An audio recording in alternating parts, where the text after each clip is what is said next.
Hey guys, it's Mrs. Bryant. Welcome back to Flipped Video. It's been a while since we've had a video.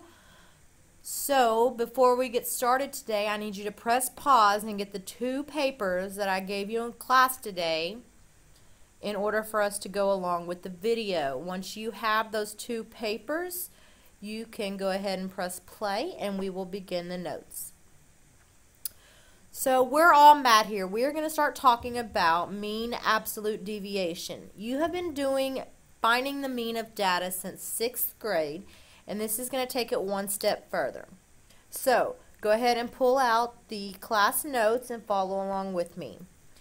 It says, understanding mean absolute deviation. A measure of center is a single number used to describe a data set. One measure of center is the mean, and like I said, we've been doing that since 6th grade, which is the sum of the data values divided by the number of values in the data set. Press pause, and once you have the notes written, you can press play. A measure of variability is a single number used to describe the spread of a data set. One measure of variability is the mean absolute deviation, or MAD, which is the mean distance between each data value and the mean of the data set. Press pause, and once you have finished writing the notes, you can press play. So let's go to our first set of data. It says the data represents the height and feet of various buildings. Find the mean absolute deviation of the following set of data. There are 3 steps in finding the mean absolute deviation, and the first step is to calculate the mean. And to do that, we do exactly like we've done since 6th grade. Add all data, and then divide by the number of values. So you need a calculator or use your phone and add all these up. So 60 plus 58 plus 54 plus 56 plus 63 plus 59 plus 65 plus 62 plus 56 plus 57 equals, when you add them all up, you get 590. Then you need to divide by the number of points in the data. So 590 divided by 10, so your mean is 59. Now, step 2 is to complete the table, the distance from the mean. So if the mean is 59, the distance between 59 and 60 is 1. The distance between 58 and 60 is 2. 58 and 59, sorry, is 1. The distance between 54 and 59 is 5. The distance between 56 and 59 is 3. The distance between 63 and 59 is 4. The distance between 59 and 59 is 0. The distance between 65 and 59 is 6. 62 and 59 is 3. 56 and 59 is 3. And 57 and 59 is 2. Press pause, and once you have the table filled, you can press play. So the third and final step to find the mean absolute deviation is to calculate the MAD by finding the mean of the values of the second row of the table. Round to the nearest whole number. And the reason we're going to round to the nearest whole number is because our data is in whole numbers. So to find the mean, 1 plus 1 is 2, plus 5 is 7, plus 3 is 10, 14, 14, 23, 26, 27, 28. 28 divided by 10 equals 2.8. I did that in my head. You can use a calculator. But it says make sure you round to the nearest whole number, so the answer would be 3. Press pause. Make sure you have your work shown. And then you can press play to continue. Alright, so example 2, it says the data represents the height and feet of 8 different buildings. Find the mean deviation of the following set of data. Again, step 1 is to calculate the mean of the heights. So when you add 53 plus 47 plus 56 plus 48 plus 45 plus 54 plus 59 plus 46, you get 408. Then you divide by the number of values, so 1, 2, 3, 4, 5, 6, 7, 8. That's 5, 40, 0, bring down your 8. So your mean equals 51. Press pause and then press play when you're ready. Second step, complete the table. If our mean is 51, we have to find the distance. So the distance between 53 and 51 is 2, 4, 5, 3, 6, 3, 8, and 5. Then it says calculate the MAD by finding the mean of the values in the second row of the table. Round to the nearest whole number.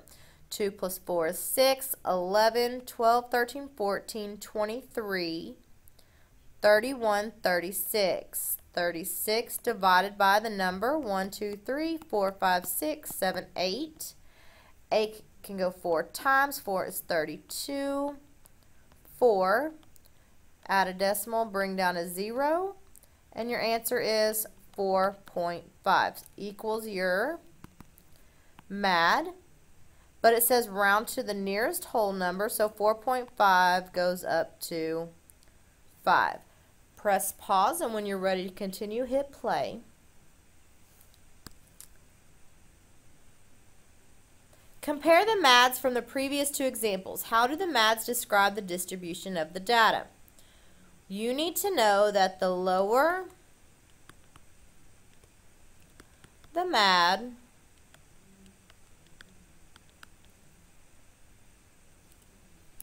the closer the data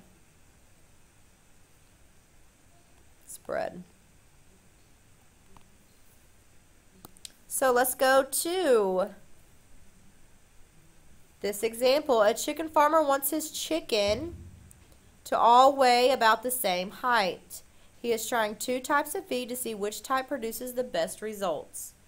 All the chickens in pen A are fed premium growth feed, and all the chickens in pen B are fed maximum growth feed.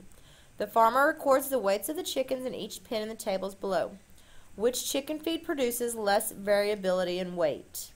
When it's asking about less variability, you're looking for the lowest MAD number. So in order to do that, step 1, we have to find the mean weight.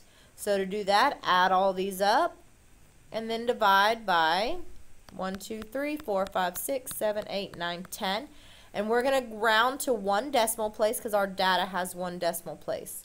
So when you add all this up together, you get 63.1. And when you divide that by 10, you get 6.3. So that's the pen A mean. So let's find pen B. When you add all this together, you get 66.9 divided by 10 equals 6.69. We need to round that to 6.7. So the pen A mean is 6.3 and pen B mean is 6.7. 6.3, 6.7. Now it says find the distance from the mean for each group. So this is pen A. The distance between 6.3 and 5.8 is 0.5, 0.2, 0.8, 0.3, 1, 0.4, 0, 0.6, 0.5, and 0.8. Now we need to find the distance between 6.7 and 7.7. 1.7, 1.3, 1.1, 0.6, 1.5, 0.8, 1.2, 0.4, and 1.1.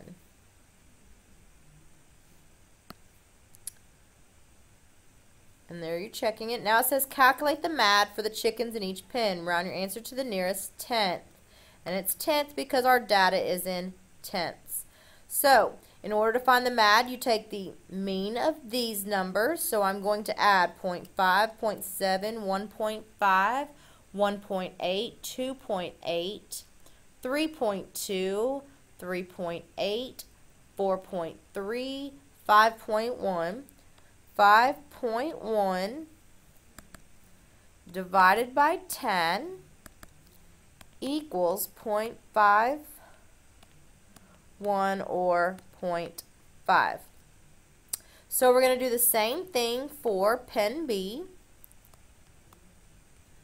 1, 1.7, 3, 4.1, 4.7, 5.7 plus 6.2, 7, 8.2, 8.6, 9.7, 9.7 divided by 10 equals 0.97. So when we round it to the nearest tenth, that becomes a 0 and it becomes a whole number 1. Now it says, will a smaller MAD always signal less variability? Yes. Okay, so here's what you're going to do to prove to me that you watched the video. You will take the foldable you got in class today, and there are 3 parts of the example. You will follow the link at the bottom of this video, and you will type your answers into the Google form, and it will send it to me, and I will be able to check your name and make sure you have the correct answers. If you have any questions about how to turn in a Google form, you can always email me or leave a comment in the comments below. Again, in order to receive credit for watching the video, you must document that you watched the video by turning in the Google form. That's it on mean absolute deviation. Make sure you turn in your Google form, and I will see you in class tomorrow. Have a good night.